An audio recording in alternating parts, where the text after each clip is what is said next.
esse tempo que eu estava explicando aqui, era para você achar Apocalipse, que é muito difícil. Abre a Bíblia na última página e volta, e aí você acha Apocalipse 22. Amém? Vamos lá. Então, aí você volta umas 500 páginas, e aí você acha. Então me mostrou o rio da água da vida, brilhante como o cristal, que sai do trono de Deus e do Cordeiro. No meio da sua praça, de uma outra margem do rio, está a árvore da vida, que produz 12 frutos, dando seu fruto de mês em mês, e as folhas da árvore.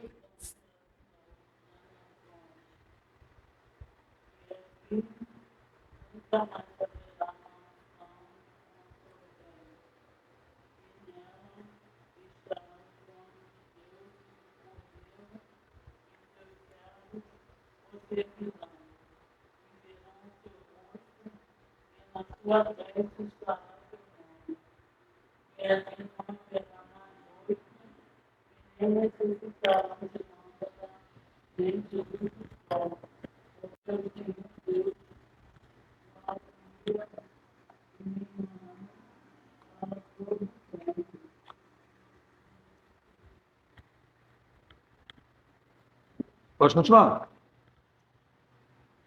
E disse-lhe, estas palavras são fiéis e verdadeiras. O Senhor, o Deus dos santos profetas, enviou o seu anjo para mostrar aos seus servos as coisas que em breve hão de acontecer. Eis que breve vem, bem-aventurado aquele que guarda a palavra do profeta deste livro. E eu, João, sou aquele que vi e ouvi estas coisas, e havendo ouvindo, visto, postei-me aos pés do anjo, que mais mostrava para o adorar. E disse: olha, não faça tal, porque eu estou com servo teu, os teus irmãos, os profetas, e dos que guardam as palavras deste livro. Adora a Deus. E disse-me: não segue as palavras da profecia deste livro, porque próximo está o tempo. Quem é injusto, faça injustiça. Ainda e quem está sujo, suje-se ainda. E quem é justo, faça justiça. Ainda e quem é santo, seja santificado. Ainda e eis que cedo venho. E eis meu galardão está comigo para dar a cada um segundo a sua obra. Eu sou o Alfa, o Ômega, o princípio e o fim, o primeiro e o derradeiro. Bem-aventurado aqueles que lavam as suas vestiduras do sangue do Cordeiro, para que tenham direito à árvore da vida e possam entrar na cidade pelas portas. Ficarão de fora os cães, os feiticeiros e os que prostituem, os homicidas, os idólatras e qualquer que ama e come a mentira, e comete a mentira. Eu, Jesus, enviei o meu anjo para vos testificar esta coisa na igreja. Eu sou a raiz e a geração de Davi, a resplandecente estrela da manhã. E o Espírito e a esposa dizem: vem, e que ouve, diga: vem, e que tem sede, vem, e quem quiser tome de graça a água da vida, porque eu testifico que todo aquele que ouvir a palavra da profecia deste livro, que se alguém lhe acrescentar alguma coisa, Deus fará vir sobre eles as pragas que estão escritas nesse livro. E se alguém tirar qualquer palavra do livro dessa profecia, Deus tirará sua parte da árvore da vida e da cidade santa, que estão escritas neste livro. Aquele que testifica estas coisas, certamente cedo venho. Amém. Ora, vem, Senhor Jesus. A graça de nosso Senhor Jesus Cristo e seja com todos nós. Amém. Irmãos, em janeiro de 2012, o jornal Estado de Minas publicou uma matéria sobre pacientes terminais e seus arrependimentos. Essa matéria, na verdade, ela é baseada num livro de uma enfermeira australiana chamada Bronnie Ware. Agora me esqueci o nome do livro, mas é mais ou menos os principais arrependimentos de pacientes terminais, alguma coisa do tipo. Esse livro, ele narra o que os pacientes, ela é uma enfermeira, ela narra o que os pacientes em estado terminal, ou seja, estão prestes a falecer, diziam ter se arrependido.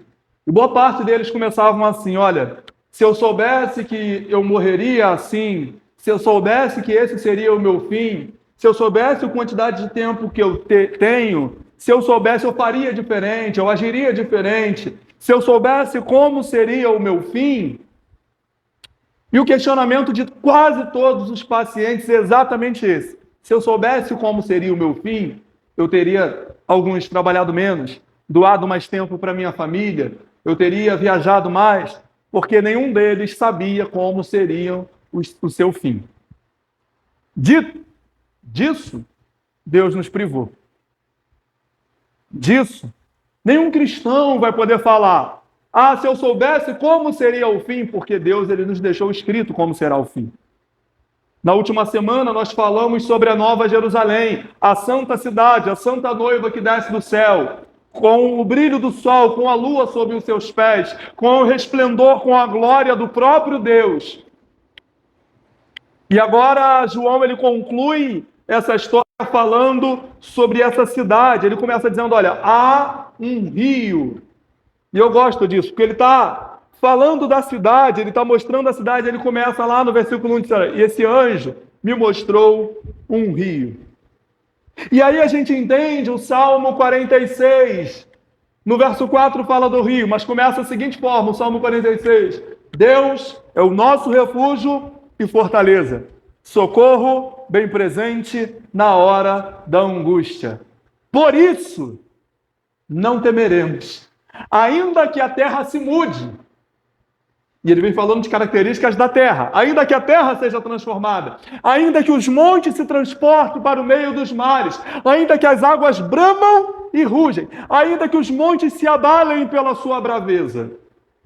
O salmista ele vem falando: Deus é o nosso refúgio e fortaleza, socorro bem presente na hora da angústia, por isso eu não vou temer. Por quê? Porque pode acontecer isso na terra, pode acontecer isso na terra, pode acontecer isso na terra, pode acontecer isso na terra. Pelo que não temeremos. Por quê? Porque ainda que a terra seja transformada, ainda que os montes mudem de lugar, ainda que as águas espumem, bramem, ainda que os montes se abalem pela sua braveza, há um rio cujas correntes de Deus. Há um rio que alegram a cidade de Deus, a santuário das moradas do Altíssimo. Deus está no meio dela. E aí a gente entende com perfeição o Salmo 46, porque o salmista fala o seguinte: ainda que todas as coisas da terra deem errado, há um rio, há uma cidade. Ele para de falar das coisas da terra e começa a olhar para a cidade e para o rio. Tudo na terra pode dar errado, mas há uma cidade e há um rio. Por isso, nós não vamos temer. Deus está no meio dessa cidade. Ela não será abalada. A gente olha para essa situação e percebe que João está falando para um monte de gente em Apocalipse: olha, vai dar um monte de coisa errada na terra. Apocalipse capítulo 13, no verso 8, se eu não estou enganado, João fala: olha, foi dado poder ao anticristo para matar cristãos, para perseguir cristãos, para torturar cristãos, mas todos os cristãos que não se rendem ao anticristo e ao mundo, vencem o mundo e herdam o céu. Por isso mesmo que as coisas na terra deem errado, a gente olha para o céu e vê que há um rio, que há uma cidade, que essa cidade não é abalada pelas situações da terra, que essa cidade não é abalada pelas circunstâncias da terra, que nada tira o nosso lugar dessa cidade. Foi o que Cristo disse. Credes no Pai, não se turbe o vosso coração, credes no Pai, credes também em mim. Na casa de meu Pai há muitas moradas. Se não fosse assim, eu não vou teria dito. E aí João, ele chega no capítulo 22, que na verdade é uma continuação clara do que o anjo está mostrando para ele no capítulo 21, me mostrou um rio. E quais as características desse rio? Alguém pode ler o verso 1 primeiro, novamente, por favor?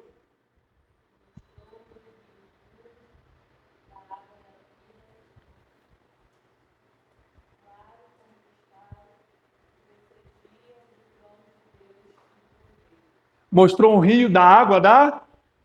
Aí Jesus, lá em João capítulo 4, encontra uma mulher. Que mulher é essa? Perfeito. Ele começa a dialogar com eles. Eles estavam onde? Do lado de um. E aí Jesus vira para ele e pede o quê? Dá-me de... Quero me encher, matar minha sede.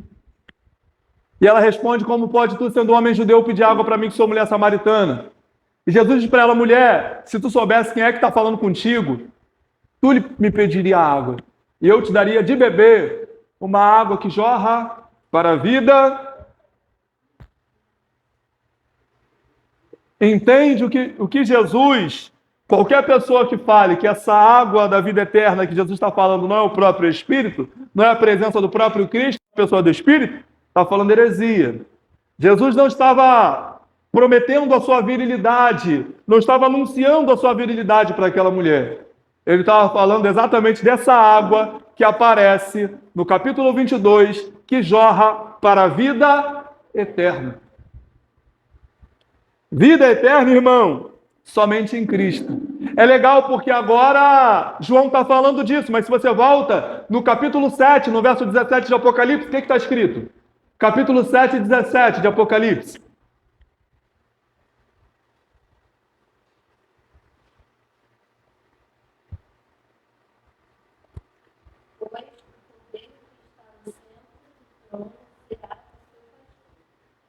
Ele nos guiará as fontes de água viva, e Deus enxugará os seus olhos toda lágrima. Lembra da promessa do capítulo 21, verso 4? E ele enxugará dos nossos olhos. De que João está falando lá no 7,17, disso aqui. Nós estaremos próximo ao rio. E aí a gente olha para o salmo do pastor. O Senhor é o nosso pastor, nada nos faltará. Deitar-nos faz em verdes pastos, guia-nos mansamente a águas. Só que essas águas tranquilas não necessariamente são aqui. Essa promessa de tranquilidade não é terrena. Essa promessa de tranquilidade é celestial. O que mais? Nessa cidade que João está vendo, ele está vendo agora a árvore da vida, que produz 12 frutos, um por mês, um fruto em cada mês, ou seja, essa árvore da vida produz alimento contínuo, não para de produzir. E é uma característica daquilo que está no céu, não para de produzir fruto. A árvore que está no céu, ela não produz fruto durante um período. A árvore que está no céu produz fruto o ano. Isso precisa mostrar alguma coisa para nós. É que a gente se comporta como árvores terrenas. O Senhor, Ele quer que nós produzamos frutos, sim ou não? Só que nem sempre a gente produz fruto. E a gente fala, não, porque eu não estou na época de dar fruto. Quando alguém te estressa, aí você pensa, bem, não estou na época de dar frutos, não preciso ser benigno, não preciso ser manso, não preciso ter domínio próprio, não preciso ser bondoso. As árvores terrenas dão fruto de época em época. A árvore celestial dá fruto o ano todo. Ou seja, em cada estação, em cada situação, não interessa o que esteja acontecendo, essa árvore está dando. Nessa cidade, essa cidade, ela não precisa do sol. Por que ela não precisa do sol? Por que ela não precisa de lâmpada? Porque o próprio Deus é a luz. Tudo aquilo que a gente valoriza na terra, no céu, não tem significância nenhuma. Porque lá Deus é tudo em todos. Eis que venho sem demora, guarda o que tens. E aí é complicado, porque a palavra guardar, no nosso contexto cultural brasileiro, é meio que esconder. Principalmente quando é comigo. Eu guardo as coisas de mim mesmo. Eu não sei onde eu guardei depois, fico desesperado, corro atrás da Paloma, ela me socorre, aí eu acho aquilo que eu escondi de mim mesmo. Quando a gente lê o Salmo 119, a tua palavra guardei, e algumas traduções vai estar, a tua palavra escondi. Às vezes a gente esconde tão bem escondido que nem a gente acha a palavra. Mas esse guardar, esse esconder, não é necessariamente esconder como a gente conhece aqui. Eu saí clicando no negócio aqui que eu nem vi. O guardar é a palavra teoros, se eu não estou enganado, ela significa manter cuidadosamente, ter zelo por aquilo ali. Então não é guardar ao ponto de não sei onde está, mas é você manter em segurança, manter em suas mãos o tempo inteiro, com cuidado. Então tenha a palavra em você e cuide da palavra que você recebeu, porque o Senhor vem sem demora. E esse vem sem demora, gente, as pessoas vão falar, poxa, já tem 2000 anos que o Senhor vem sem demora e nunca vem. Qual é o período que a Bíblia compreende como fim dos tempos? Entre a parousia, o momento em que Jesus surge, quando os pastores veem a luz brilhando, quando os magos vão atrás da promessa, quando José e Maria entram na estrebaria, ali começa o fim dos tempos. E quando termina o fim dos tempos? Quando o Filho do Homem vier entre as nuvens, os mortos vão ressuscitar primeiro, nós seremos arrebatados em seguida. Então, entre o nascimento de Cristo, a sua vida, a sua crucificação, até a sua ressurreição, obviamente, até a sua segunda vinda, esse é o período que a Bíblia compreende como fim dos tempos. Então, nós estamos no fim dos tempos. É que a gente coloca muito Deus no nosso cronos. A gente coloca Deus no nosso relógio.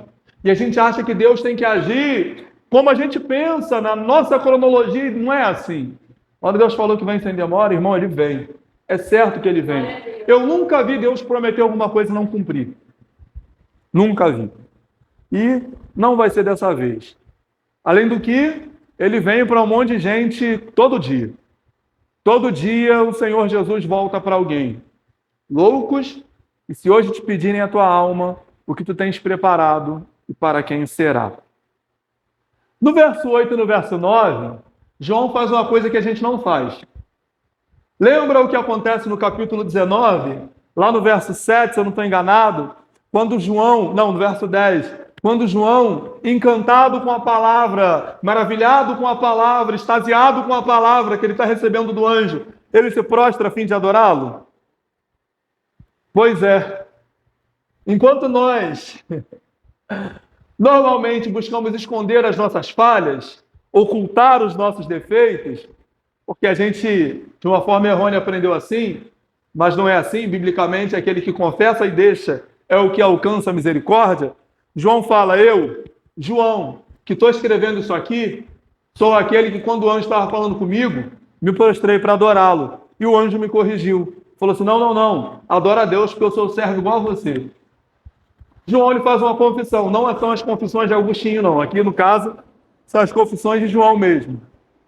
João expõe algo que tinha acontecido e ele não vê problema nenhum em falar de seu erro, a fim de mostrar para os seus leitores que não se deve adorar anjo, que não se deve adorar outro que não seja o Senhor, que não se deve adorar outro que não seja Deus. Ele já tinha relatado o seu erro e não viu problema em relatar novamente. Só que a gente oculta. Estava conversando com uma pessoa e eu fiz 2 perguntas para ela. Uma mulher casada, eu fiz 2 perguntas para ela. Eu falei, bem, quantas vezes você já errou com seu marido? Aí ela, muitas. Falei, ok. Segunda pergunta.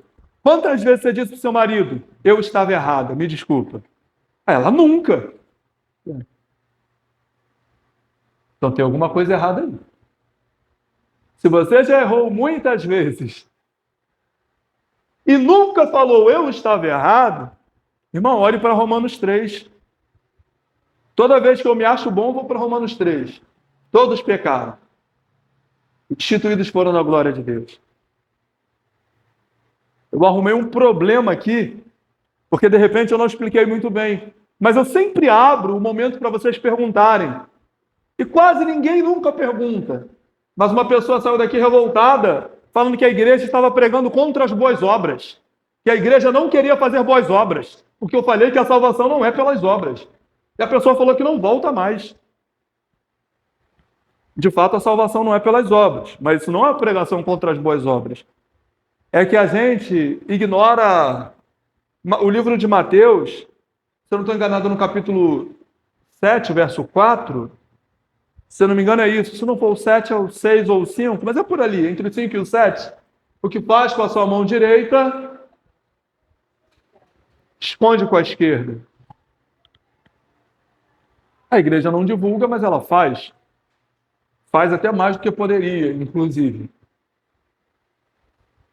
Mas a salvação não é pelas obras que a gente está fazendo. A salvação é pela obra que Cristo já fez. Nada de bom que nós façamos é suficientemente poderoso para nos salvar. Poderoso é o sangue que Cristo verteu na cruz do Calvário, que era um sangue inocente, puro, que não tinha pecado. Eu tenho. Então eu erro. Mas nós temos uma dificuldade imensa de reconhecer pecado. Nós temos uma dificuldade imensa de confessar imperfeição. Nós temos uma dificuldade imensa de falar, eu estava errado. Então a gente sempre acha que está certo, alerta de spoiler, você nunca está certo. Quem está certo é a palavra. Você pecou, irmão. O livro de João, no capítulo 8, fugindo de polêmicas vazias, Jesus, nessa história narrada, ele questiona os homens que levam aquela mulher que foi pega em adultério. E ele diz o quê? Aquele que não tem pecado. Quantas pedras foram atiradas naquela mulher? Quantas? 0. Nenhuma. João estava lá confessando um pecado que a gente até sabia. A gente sabia já o que tinha acontecido. Mas João confessa, ele fala. Tem muitas coisas que a gente está vendo que está acontecendo e a pessoa insiste em esconder. Vamos parar por um momento e orar pela nossa irmã Sara? Amém?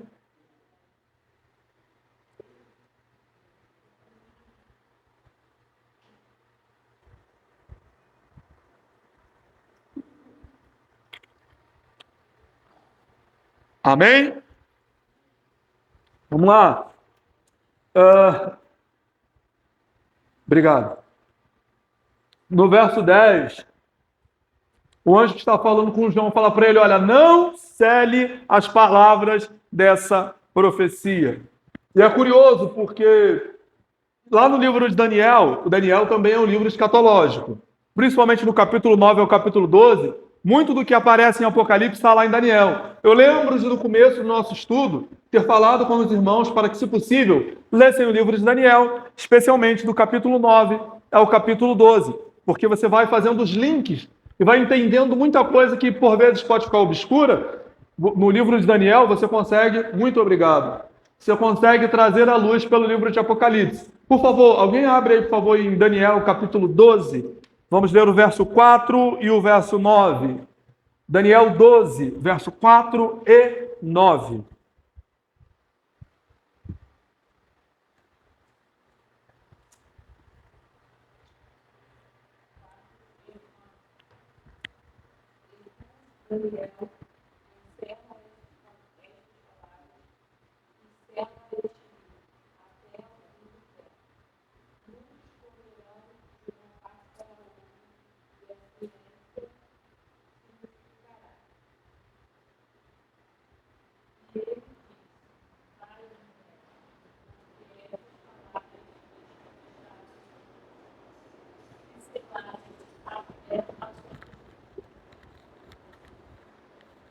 Essas palavras estão seladas, estão encerradas, estão fechadas.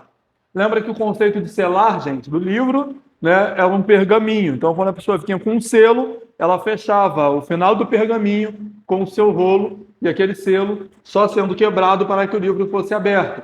Então, no livro de Daniel, o Senhor ele fala para Daniel, Daniel, sela essas palavras, porque a compreensão disso aqui só virá nos tempos do fim. Lá no livro de Apocalipse, João fala assim, o anjo fala para João, João, não cele essas palavras. No próprio capítulo 10 de Apocalipse, no verso 4, o anjo fala com João, João, sela por enquanto essas palavras. Mas chega no 22, ele fala, João, agora é a hora de você falar essas palavras. Não esconda isso aqui que eu estou te mostrando das pessoas. Que tem uma cidade, que o Senhor vai dar livramento para alguns, outros vão para o lago de fogo e enxofre, então deixe essa mensagem aberta. E a mensagem, ele abre um parênteses e fala o seguinte, continue o injusto fazendo injustiça, continue o imundo sendo imundo ainda, o justo continue na prática da justiça, o santo continue a se santificar. E aí, tá com o Daniel aberto ainda aí? Lê o verso 10, por favor.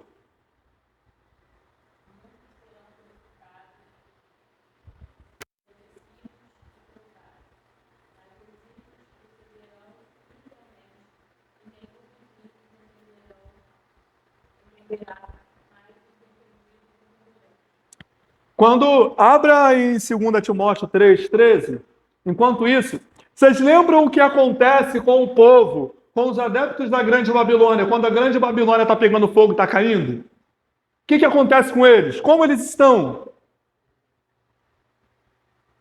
Ai, ai Babilônia, porque você caiu, quão grande você é, quão maravilhosa você é. Eles estão vendo que o próprio Jesus está destruindo e continuam apegados à Babilônia. O que é ímpio vai continuar na prática da iniquidade. O que é santo tem que continuar se santificando. E é isso que vai acontecer. As pessoas esperam um mundo melhor. Nós vamos esperar um mundo cada vez pior. Porque o ímpio vai continuar sendo inimigo de Deus e praticando a iniquidade. O santo, por mais que as coisas estejam difíceis, tem que continuar na prática da santidade. 3,13.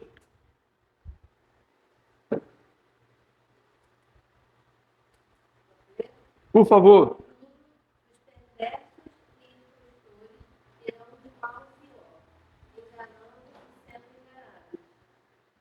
Estava conversando esses dias, acho que era com o Hélio, estava falando de uns pregadores que estão aí na mídia, falando que se Jesus estivesse no Éden, ele teria comido do fruto, que você é o centro do coração de Jesus, que você é a fraqueza de Deus, que Deus tem a caneta e você tem a borracha.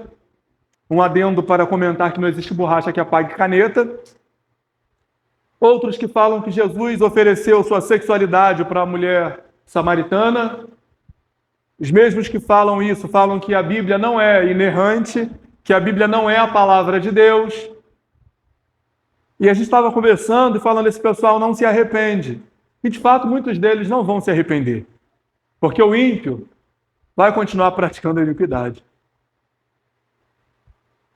Por isso que versículos anteriores, o anjo nos aconselha, guarde o que você tem.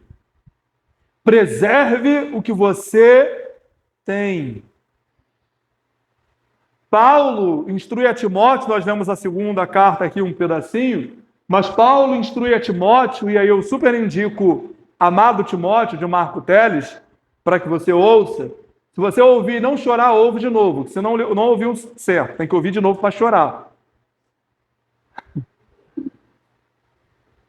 Paulo fala do capítulo 4, quando o Senhor fala para Timóteo, Timóteo, muitos amultuando comichão nos seus ouvidos, e a pessoa pensa em comichão como algo ruim, não. É aquela coceirinha, dá aquela sensação gostosa. Aquela coceirinha, adotaram mestres para si que não pregam conforme a palavra, mas conforme a sua consciência. E o que está acontecendo hoje? pessoal está condenando o hino da harpa 39, alvo mais que a neve, por falta do que fazer.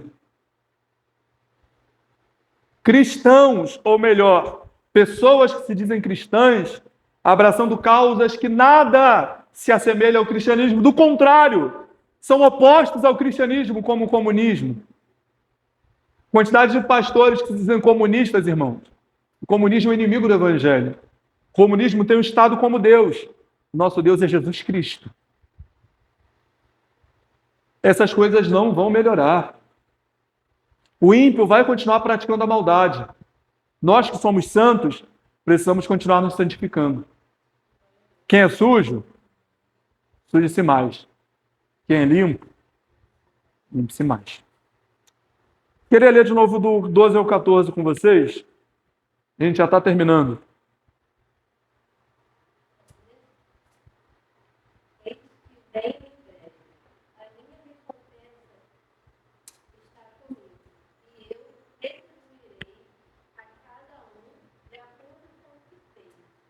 Eu sou o Alfa e o Ômega, o primeiro e o último, o princípio e o fim.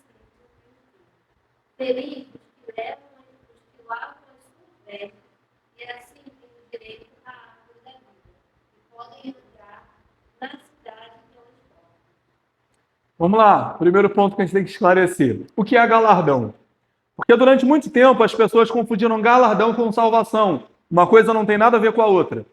Tá? Galardão não é salvação. Galardão é um fruto da salvação. Todo salvo será galardoado, será presenteado pelo Senhor.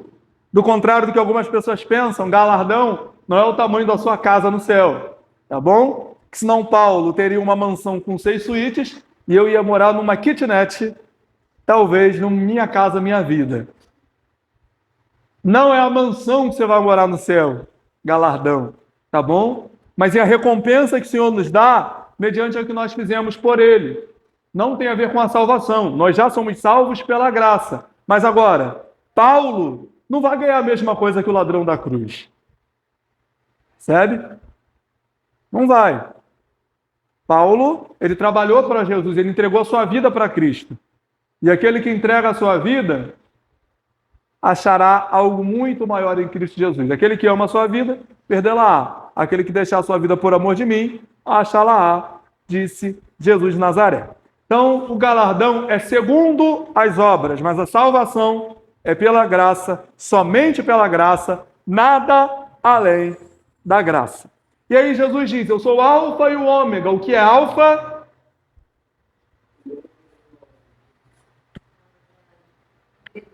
Primeira letra do alfabeto grego. O que é ômega? Ou seja, ele é toda a palavra. Ele é o princípio e o fim. A palavra princípio não é a melhor tradução. Em algumas traduções vai estar aparecendo a palavra origem. E o que aparece no original é a palavra arche, que é a origem de fato. O que Jesus está falando é, eu sou a origem de tudo. E é o que o próprio João fala no capítulo 1, no versículo 1 de João. Não é isso que ele fala? Colossenses 1 fala disso também. Mas vamos para João 1. No princípio era o Verbo, e o Verbo estava com Deus, e o Verbo era Deus. Todas as coisas foram feitas por Ele, e sem Ele, nada do que foi feito se fez. Ou seja, Ele é a origem de todas as coisas. É por isso que eu fico chateado quando eu vejo crente medroso. Irmão, não dá. O nosso Pai é dono de tudo. Do Senhor e a terra, Salmo 24, e a sua plenitude. O mundo e tudo o que nele há. Tudo. De quem é a vida? De quem é a morte? De quem é o ouro? De quem é a prata?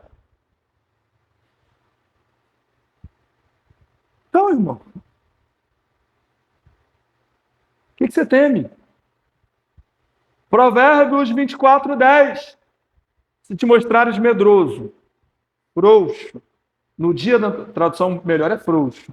Se te mostrares frouxo no dia da tua angústia, a tua força será pequena.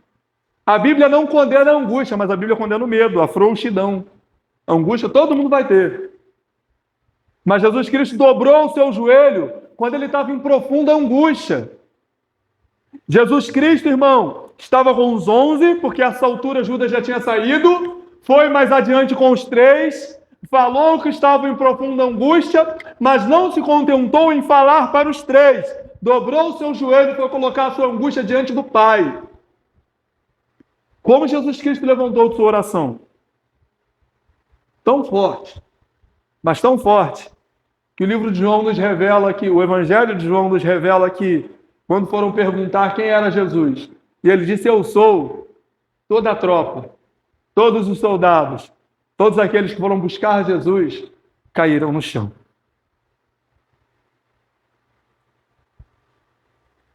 Acho que um auto-reconhecimento é válido nesse momento. Saber quem você é. Não sei quem você é, eu sei que eu sou filho de Deus. Do contrário do que as pessoas do livro que eu citei no começo não sabiam, como as coisas terminariam, eu sei como as coisas terminam para mim. Eu vou para o céu, irmão. Ah, mas... Beleza, eu vou para o céu, irmão. Tudo isso aqui vai ficar. Eu vou para o céu. Porque eu sou bom? Não, eu não sou bom. Porque a graça me alcançou. Agora, o verso 14, eu gosto do verso 14. Bem-aventurado os que lavam as suas vestes no sangue do Cordeiro. Porque só essa turma aí que lavou as vestes no sangue do Cordeiro é que vai passar pela porta. Quem não lavou suas vestes no sangue do Cordeiro, ou seja, não há salvação fora de Cristo.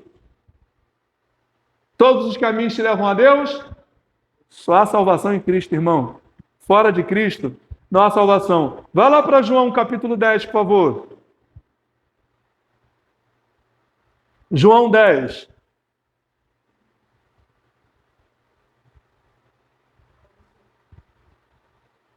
Verso 9. João 10, 9.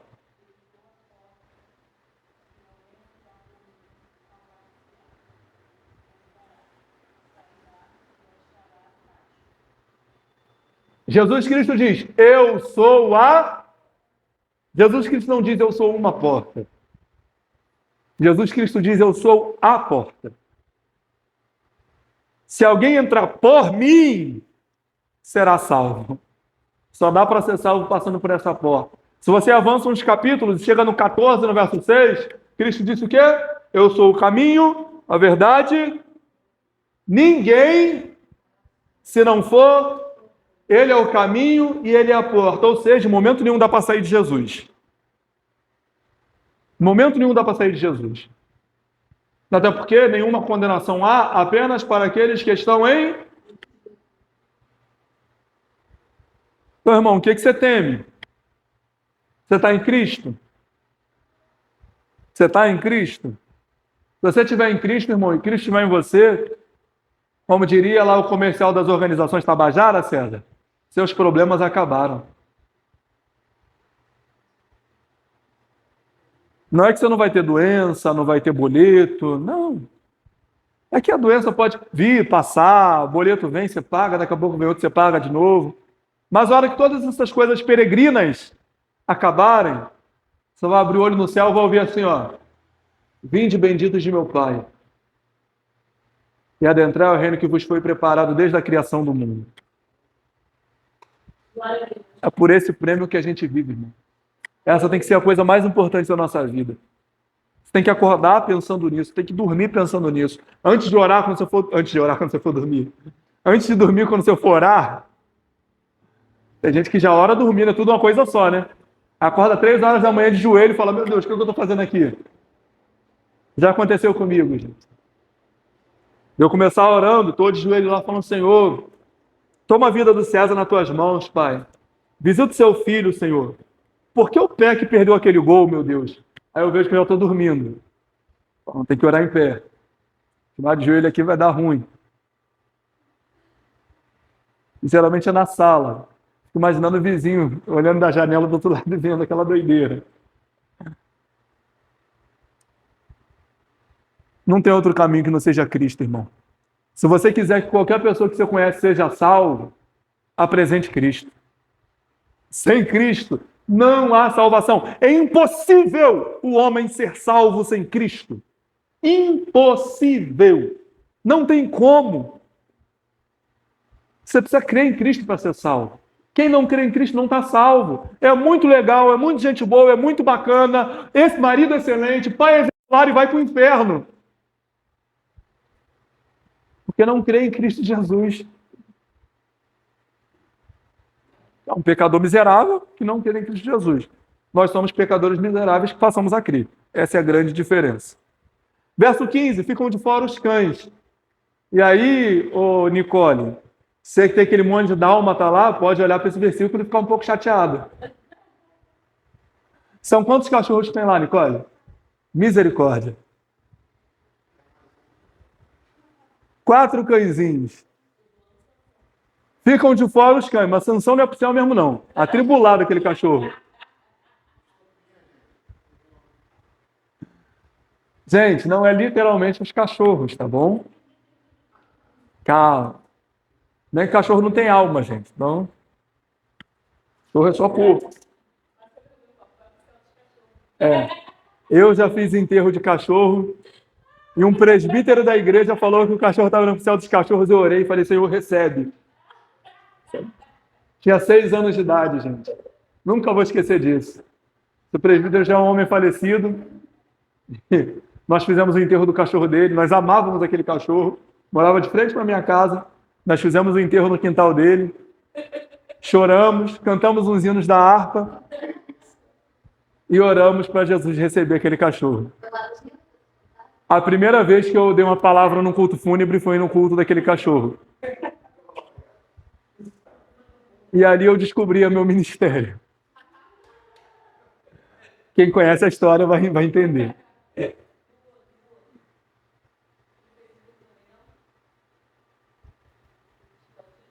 Não. Ali o Senhor já tinha me mostrado que não existe céu dos cachorros. Mas os cães eram uma expressão que os judeus usavam para poder falar das pessoas que andavam errantes. Como um cachorro, sabe? Que está na rua, que não tem, porque o cachorro era considerado um animal imundo. Então, o cachorro não era um animal doméstico que as pessoas tinham em casa. Então, os cães ficavam andando errantes pela rua. Comiam um pouquinho ali, um pouquinho aqui. Então, essas pessoas que andam errantes, que não têm um paradeiro, esses são os cães que o Senhor está falando, que não têm um caminho, que não sabem quem é a porta, que desconhecem a porta, que não tem um dono. Que não tem um dono. Porque os cachorros ali, eles eram donos de si. E todas as pessoas que cantam, tem uma música, né, que fala que é dona de si, essas pessoas andam errantes, porque não tem dono. Os feiticeiros, né, eu perguntei na semana passada, né? E aí, já praticou feitiçaria? Tirando andar com arca, tocar chofar, passar óleo ungido, fazer a campanha das 7 sexta-feiras, tirando isso, o pecado da desobediência é semelhante ao pecado de feitiçaria. Então, se você é um desobediente, quanto mais você é igual ao feiticeiro. Se a palavra diz A e você faz B, você é um feiticeiro. E a gente vai chegar no final desse versículo aqui para você entender o que acontece com o feiticeiro. Os impuros, e aí, em algumas traduções já está aparecendo os imorais, no capítulo 21, verso 8, é basicamente o mesmo versículo. Os impuros, e aí os impuros sexuais é toda a relação sexual fora do casamento entre homem e mulher, entre um homem e uma mulher, tem que ser bem específico, porque hoje as coisas estão complicadas. Eu tenho que lembrar de cortar essa parte. Mas fizeram uma pergunta para aquele Eloy, pastor, sexo fora do casamento é pecado? Ele, Não, sexo no casamento é pecado? Ele, não. Pois então tá tranquilo, porque eu sou casado e a irmã que eu namorei também é. Foi a resposta dele. Todo relacionamento sexual que seja fora do casamento entre um homem e uma mulher é pecado. É pecado. É imoralidade. Homem com homem, pecado. Mulher com mulher, pecado. Homem com mulher que não são casados, pecado. Homem sozinho, pecado. Mulher sozinha, pecado. Se você tem essas práticas, leia o versículo 15 do capítulo 22. Os assassinos, você já matou alguém? Ouviste o que foi dito? Não matarás. Eu, porém, vos digo, qualquer um que odiar ao seu irmão, esse é assassino. Os idólatras e todo aquele que ama e pratica a mentira, o que vai acontecer com eles? O que vai acontecer com eles? Irmão, vida não é um morango, não. Valdina é uma teóloga que eu conheço, o evangelho é couro.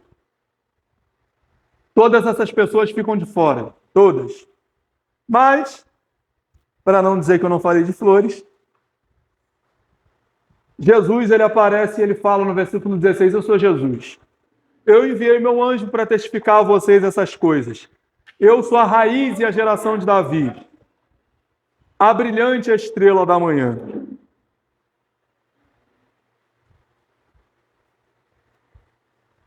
E aí a gente chega no verso 17, o Espírito e a noiva dizem...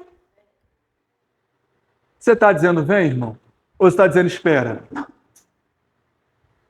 Irmão, eu já ouvi cada coisa. Jesus não pode voltar agora não, porque eu quero casar. Irmão, você está trocando o paraíso pelo casamento. Que é um paraíso. De vez em quando.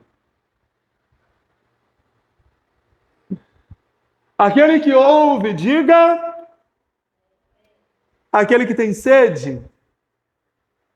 E quem quiser, receba de graça a água da vida. Eu sei que tem igreja que estão cobrando essa água da vida, mas Jesus falou que é de graça. Eu, verso 18, a todo aquele que ouve as palavras da profecia deste livro, testifico. Se alguém lhes fizer qualquer acréscimo, entra muito naquilo que a gente está conversando. Está escrito isso, mas não é isso que a Bíblia quer dizer, não. Não, espera aí que eu tenho uma nova revelação aqui. Cuidado, porque qualquer um que fizer qualquer acréscimo, Samuel, mas aconteceu do fulano de tal fazer. Só se arrepender, irmão. Se arrepende. Pecou em público, vai lá em público e fala, irmão, eu falei isso aqui na frente da igreja, eu estava errado. Não é assim não, é assado. É simples. Pronto, você mostrou seu arrependimento.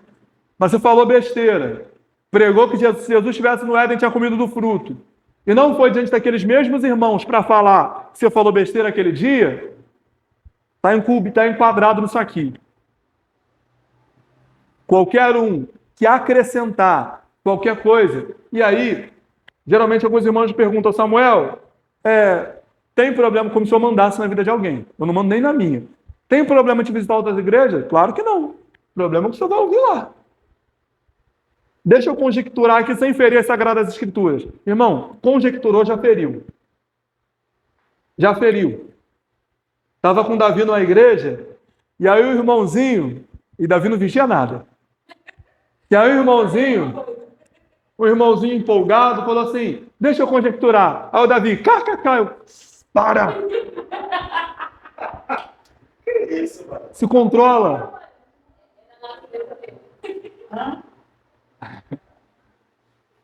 Está conjecturando, irmão? Está errado. Está errado. Está ferindo. Segura aí, gente. Está ferindo. Cuidado. O pessoal está inventando coisa que a Bíblia não diz. E eu não estou falando nem daqueles erros, tipo João 16:33. Tem muita gente que erra nisso. Não estou falando que é um erro aceitável, tá? Não é um pecado aceitável. É um erro, mas não necessariamente é uma heresia. A pessoa está criando uma doutrina em cima daquilo ali. João 16:33. Tenho-vos dito essas coisas para que em mim tenhas paz. No mundo tereis aflições, mas tendes bom ânimo. Eu venci o mundo. Aí vem o esperto e coloca lá no final. E vós também vencereis. Eu já ouvi isso inúmeras vezes. Não cai uma folha da árvore sem o Senhor permitir. Quem já ouviu essa? Os humilhados serão exaltados. Tem muita. Faça por onde que eu te ajudarei. Essa é pesada. Essa eu ouvi um presbítero de uma igreja falar. É como a Bíblia diz, varão, faça por onde que eu te ajudarei. Falei, qual versículo? Ele, não. Falei, qual versículo que a Bíblia diz isso? Se eu fosse um irmãozinho novo na fé, eu ia aliviar. Mas ali eu não aliviei, não. Ali eu fui com os 2 pés no peito. Crente velho fazer um negócio desse, não dá. Paulo disse, vocês já deveriam estar dando aula, ainda estou tomando leitinho igual bebê. Lembrei daquela... Meu Deus, me ajuda.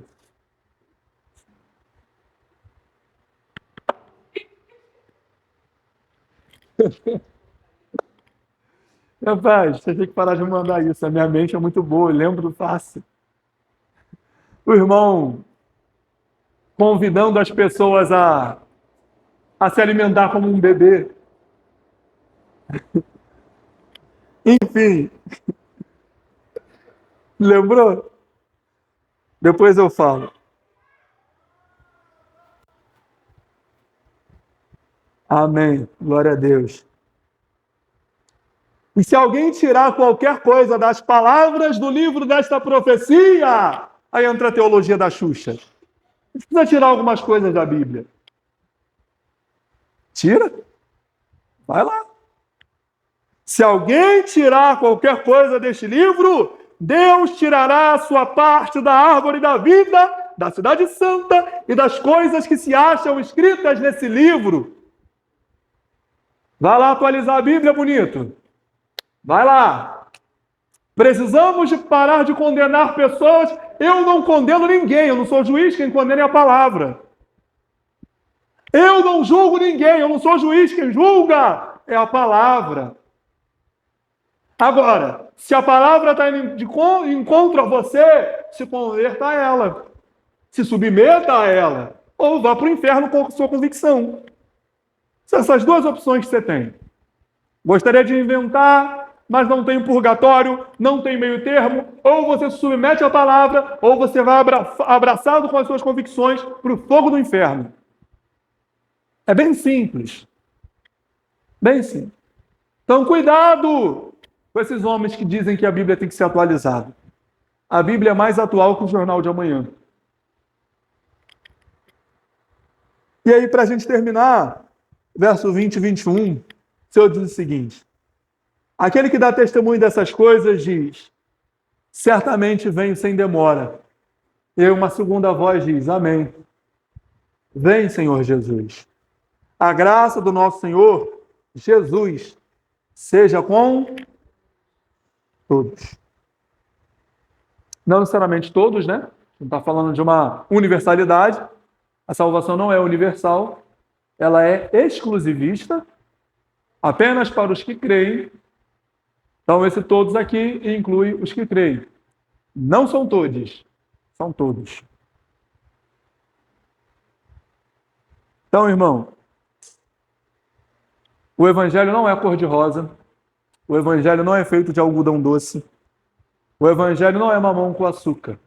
O evangelho é maravilhoso, o evangelho transforma a nossa vida, mas o reino dos céus é conquistado à força. Você vai batalhar contra si.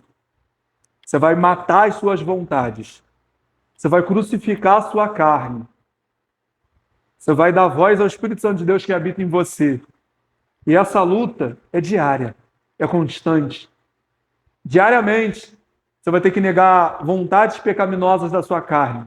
Com o tempo, muitas das vontades pecaminosas da nossa carne vão perdendo a intensidade. Vão. Tem coisas que eu fazia muita questão e hoje eu nem lembro mais. E aí, a nossa carne é criativa, ela vai sempre criando pecados novos para a gente praticar, mas a gente vai lutando contra todos eles, no nome de Jesus e vencendo. Porque eu não vou com espada nem com o escudo, eu vou em nome do Senhor dos Exércitos. Então, a palavra de Deus, no livro de Apocalipse, nos traz conforto, nos traz alívio, mas também nos traz uma mensagem de perseverança. Nós precisamos perseverar até o fim. Aquele que perseverar até o fim será salvo. O evangelho tem a ver com disciplina. E você não precisa de disciplina. Quem precisa de disciplina aqui para comer Nutella? Eu preciso me disciplinar para comer Nutella. Ninguém precisa. Que é gostoso, que se estiver na sua casa é fácil de comer. Você precisa de disciplina para fazer coisas que você não quer fazer. Como acordar cedo, como fazer uma atividade física, como estudar. Só para essas coisas você precisa de disciplina, porque é mais fácil assistir uma série no Netflix do que estudar. Muito mais fácil. É mais fácil ficar na frente da televisão comendo besteira do que ir para uma academia, fazer uma atividade física, praticar um esporte. Muito mais fácil. Não tem esforço nenhum. Para essas coisas nós precisamos de disciplina. No Evangelho também. Disciplina. Disciplina. Constância.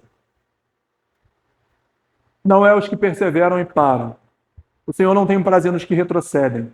Lembra que nós falamos a diferença do capítulo 21:8 para o 22:15? É que aparece uma palavra a mais lá, os covardes. E algumas traduções vai estar os tímidos. O que essa palavra significa? Qual que é o sentido que ela está implicando ali para a gente?